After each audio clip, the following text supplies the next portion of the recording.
वो कहावत तो आपने सुनी होगी कि डोंट जज a book by its cover. पर अगर हम लोग वो बुक को जज नहीं करेंगे कवर के हिसाब से तो बुक स्टॉल पे वो हमें पूरी किताब तो पढ़ने नहीं देगा, और खरीदने से पहले हमको अंदाजा तो लग जाना चाहिए। इसलिए हम इस बुक को कवर के हिसाब से जज करेंगे और रामायण मूवी को रामायण के ट्रेलर के हिसाब से जज करेंगे। और ट्रेलर देख के मुझे जो 3 बड़ी गलतियां लगती हैं उसके बारे में बात करते हैं आज।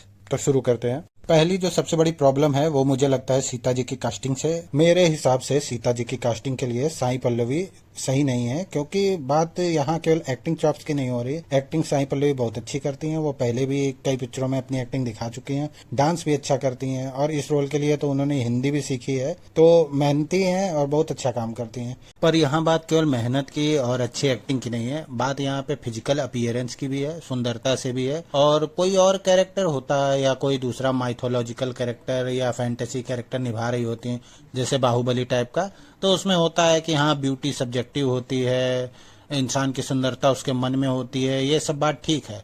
पर बात यह है कि फिजिकली अगर आदमी उतना सुंदर नहीं लगेगा, तो जैसे रावण है वो सीता जी का हरण करेगा, तो रावण सीता जी का मन देख के थोड़े उसका हरण करने गया था कि नहीं सीता जी मन की बहुत सुंदर है, नहीं, वो फिजिकली बहुत ज्यादा सुंदर थी।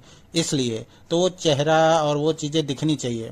तो क्या साई पल्लवी दिखने में खराब एक्ट्रेस है? नहीं, पर दिखने में वो एवरेज है। तो क्या वो सीता जी के स्टैंडर्ड को पूरा करती हैं कि दिखने में भी सुंदर हैं, गुणवान हैं? जवाब है नहीं। तो इन लोगों को क्या करना चाहिए था, ऑडिशन तो वैसे भी ले रहे थे, किसी नई एक्ट्रेस को ले लेते, कोई पुरानी एक्ट्रेस को ले लेते। और ऐसा भी नहीं है कि साई पल्लवी का बहुत बड़ा फैंडम है तो इनको ले लिया तो बहुत ज़्यादा आ जाएगी, कोई भी नई लड़की ले लेते तो भी काम चल जाता। पर उन्होंने इनको क्यों चुना ये पता नहीं। और ये सीता जी कोई साइड कैरेक्टर नहीं है कि किसी मूवी का साइड कैरेक्टर, वो मेन कैरेक्टर है।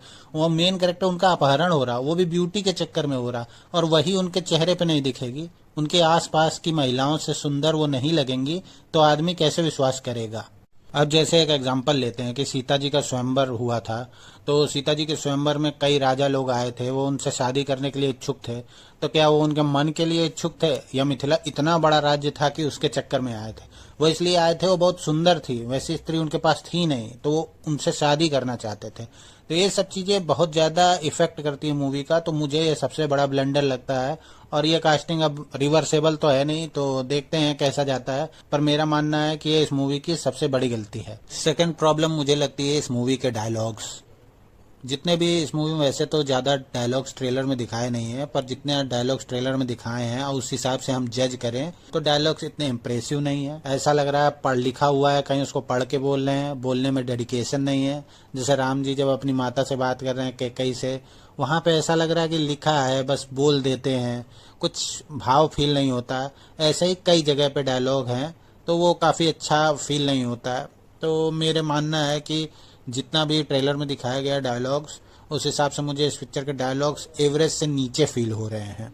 क्या डायलॉग्स बाद में फिक्स किए जा सकते हैं? इस मामले में मुझे नहीं लगता है कि फिक्स किए जा सकते हैं, पर हो सकता है कि मूवी देखते टाइम इतने अजीब ना लगे, पर अभी ट्रेलर के टाइम पे अभी अजीब लग रहे हैं। तो मेरा मानना है कि डायलॉग्स काफ़ी ऑफ अच्छे नहीं लग रहे हैं। तीसरी चीज है सीजीआई या वीएफएक्स।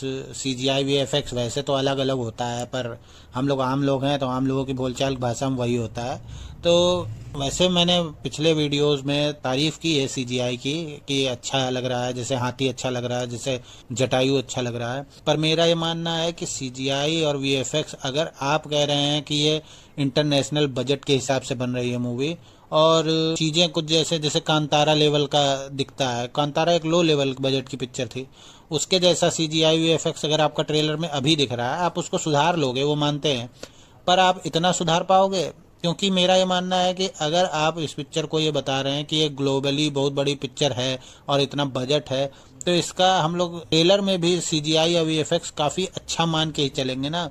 पर यहाँ बीच में कहीं पे तो अच्छे हैं, पर कहीं पे इतने खराब हैं कि कितना फिक्स कर लेंगे आप, ये हमें देखना है। तो मेरा ये मानना है कि इस मूवी का जितना बजट बताया जा रहा है और जिस हिसाब से सीजीआई या वीएफएक्स है, वो इस लेवल की या इस बजट की मूवी में इतना कम दर्जे का नहीं होना चाहिए। या तो इस मूवी का बजट कम होता, जैसे आरआरआर टाइप का होता या बाहुबली टाइप का होता, तो एडजस्टेबल था।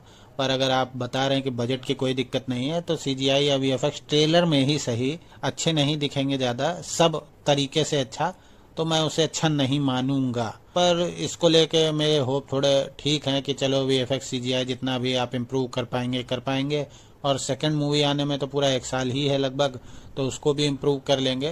पर मेरी ये 3 जो प्रॉब्लम्स थी वो मैंने आपको बताई हैं। आपका इस बारे में क्या सोचना है कमेंट्स में बताइए। तब तक के लिए बाय बाय।